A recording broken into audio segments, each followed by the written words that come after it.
Welcome back dito sa channel natin. Andito tayo ngayon sa may Quezon City. Update natin yung iba't ibang mga projects na ginawa dito.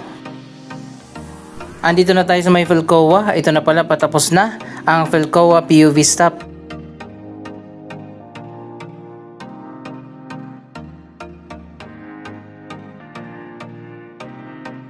Sa wakas, matatapos na rin ito. Last year pa ito ginagawa.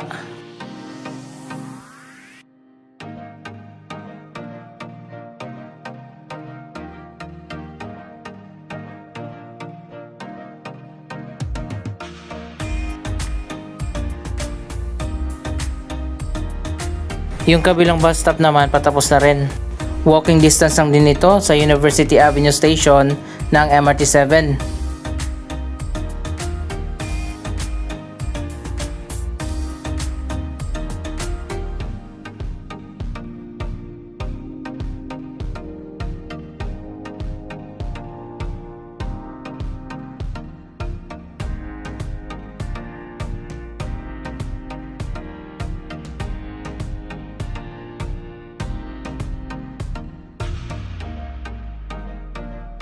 Ganito naman ang design niya sa likod.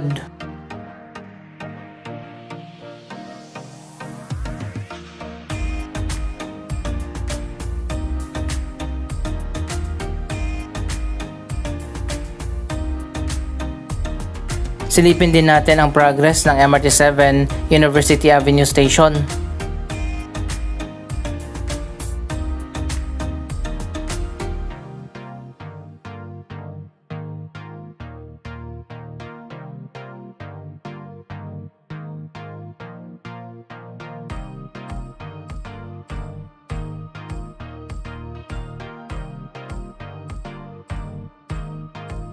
May solar panel pala dito sa taas. Bakit kaya ganito yung design? Ito na ba yung best design ng mga architect natin? Finishing na rin ang ginagawa dito sa kabilang PUV stop.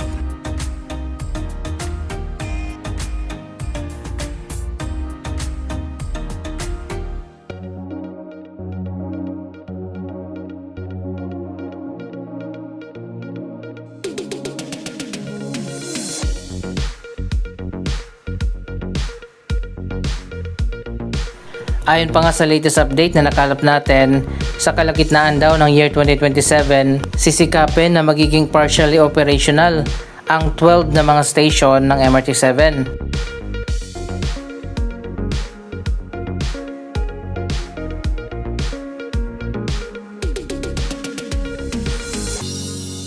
Ang linyang ito ay merong 14 na mga station.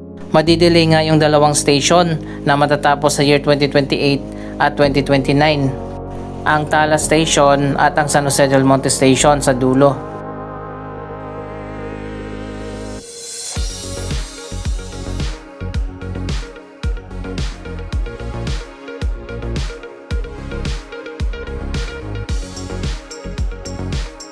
So ayun guys, mukhang dito maglalagay ng elevated walkway papunta dito sa kabila.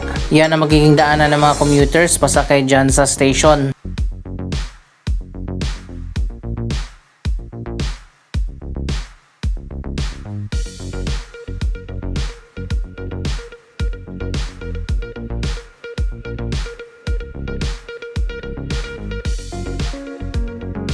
By the way, ang platform at concourse level nito ay nasa underground. Kaya naman mapapansin natin, iba din ang design ng station dito, hindi elevated.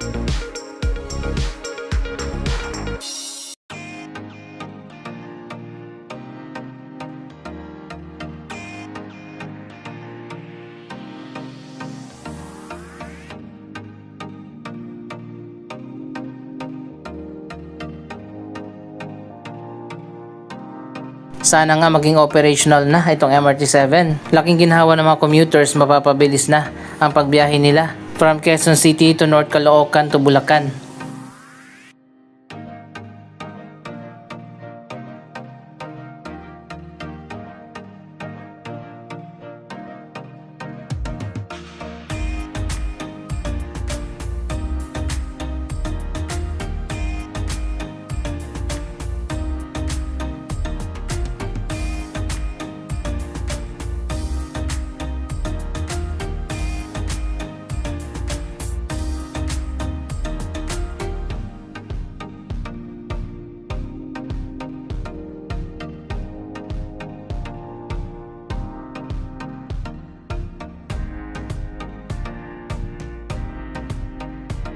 Dito pala sa dulo, makikita natin meron ng mga hagdanan. Anyway, matagal pa yan, balikan na lang ulit natin ito sa mga susunod na buwan. Dito naman tayo sa mga projects na ginagawa sa may Philcoa. Wow, ito na pala, tapos na ang Philcoa Underpass renovation. Magkakaroon din dito ng elevator.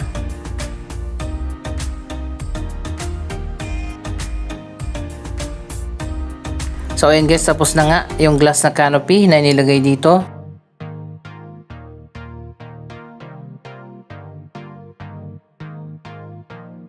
Napinturahan na rin pala dito sa loob pati na sa labas.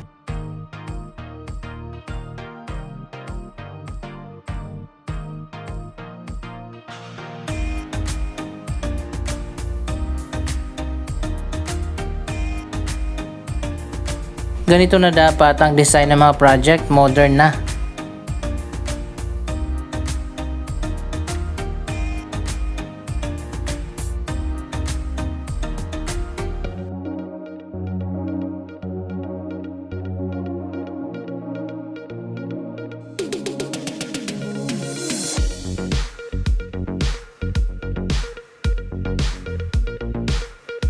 O diba ang ganda na yung dating dugyot na Philcoa Underpass para mga underpass na doon sa Makati City.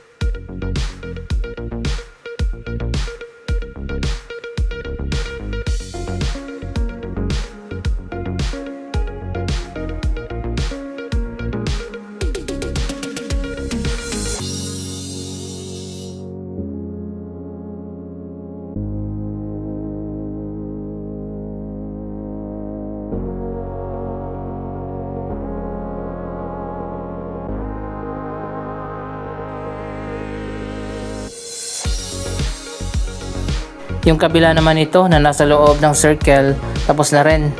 Doon tayo lalabas pagdaan natin dito.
Nagpapatuloy ang modernization ng Quezon City. Dito pala sa gilid dadaan yung mga naka-wheelchair. Medyo pababa kasi yung daanan dito sa gitna.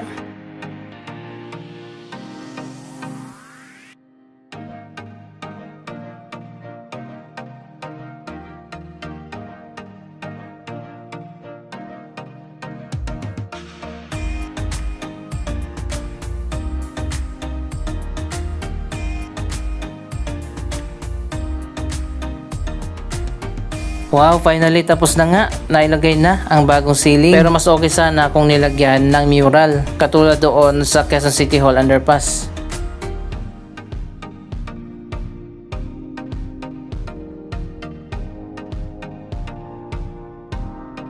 So ayun guys, tapos na nga. Napinturahan na rin dito sa loob.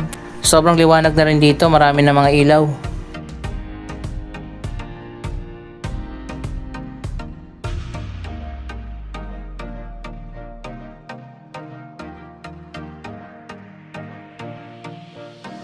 Bakit kaya hindi sinagad yung hagdanan dito? Meron pang space dito sa gilid.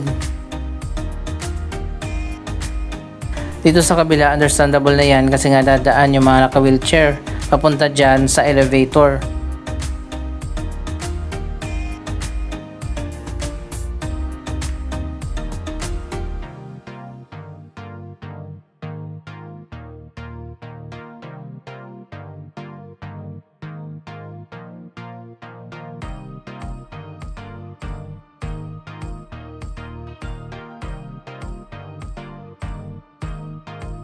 Ayan, tapos na nga yung kabilang exit.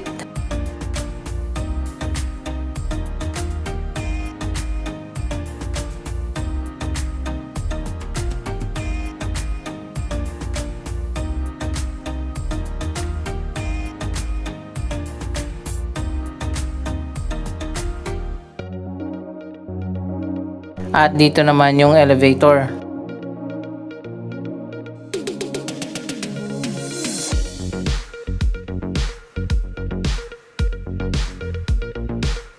Wow, ang ganda. Tingnan nyo naman. Tapos na nga ang Philcoa Underpass renovation.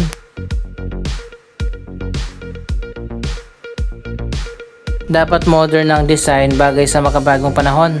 Hindi katulad dun sa mga PUV stop, parang 1970s pa yung design.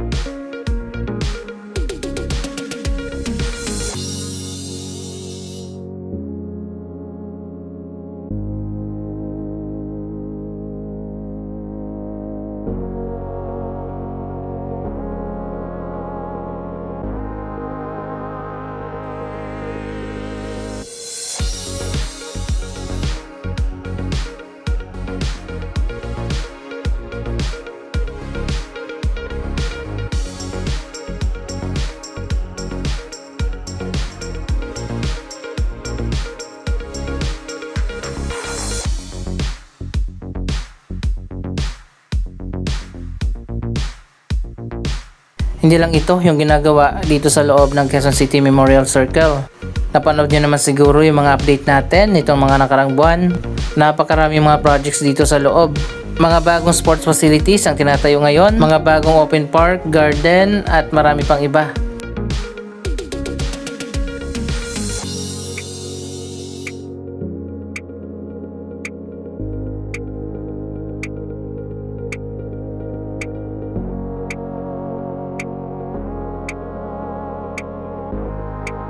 Matagal pa bago matapos ang mga proyektong ito.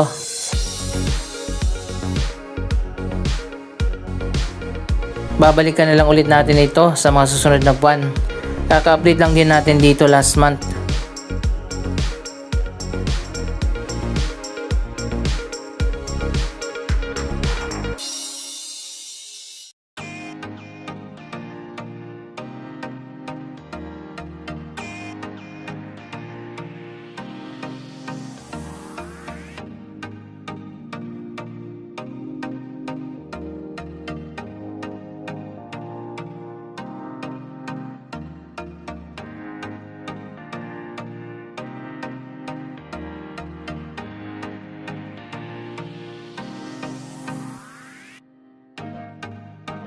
Marami pa mga improvements na gagawin dito sa loob ng Quezon City Memorial Circle. Abangan na lang natin yung iba pa mga projects sa mga susunod na buwan at sa mga susunod na taon.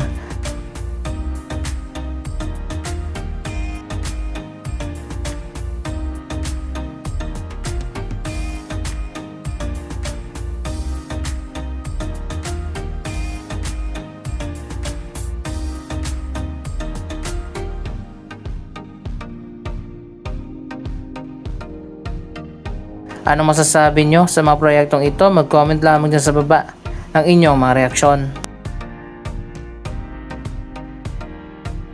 Maraming salamat sa inyong panonood. Huwag kalimutan na i-like, i-share ang video ito at mag-subscribe. Thank you for watching!